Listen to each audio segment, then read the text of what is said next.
Good day. Before I continue with the rest of the talk on equipment, you may remember in the last session we covered carrying a sword. Now, this is my new hunting sword, and this is not something that I would normally carry. And if I were to carry it, because I had nowhere to leave it, and it was something I didn't want to get rid of, it was an item that was given to me by my family, then this is probably the way I would carry it on my pack. It's not worn so that it can be drawn and used. It's simply carried. Okay?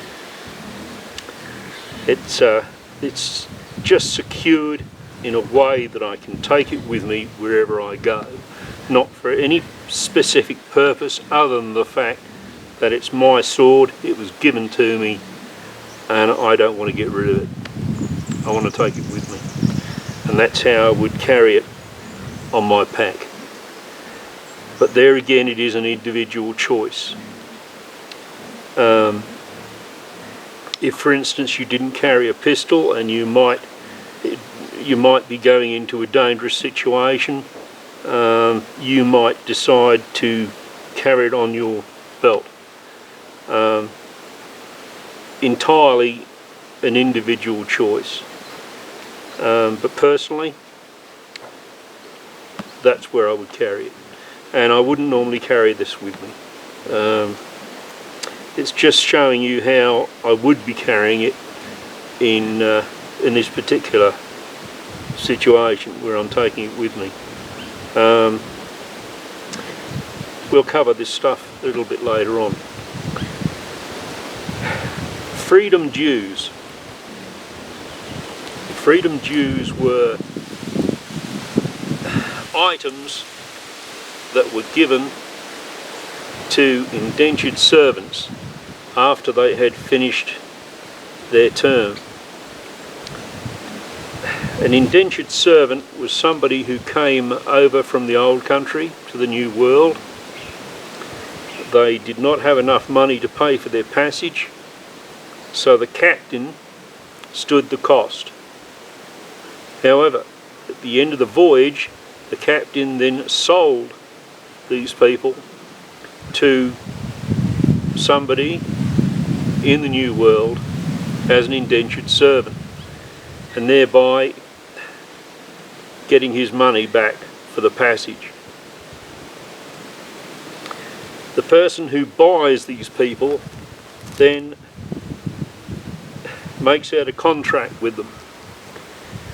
The contract will stipulate what the terms are, what the terms of their service are, what work they're supposed to be doing, what's expected of them, and whether it's a long term or a short term. Generally, indentured servants worked for 3 to 7 years for their new employer.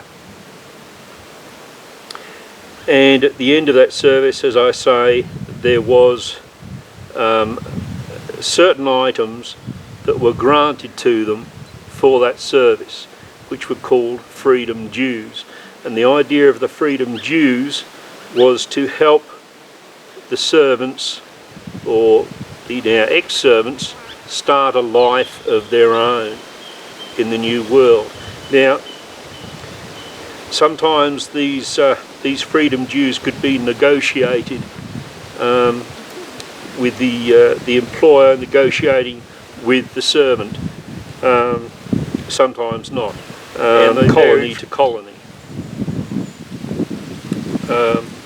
And of course, if you were a man, you got different things to a woman. Here are some indentured papers, for instance, and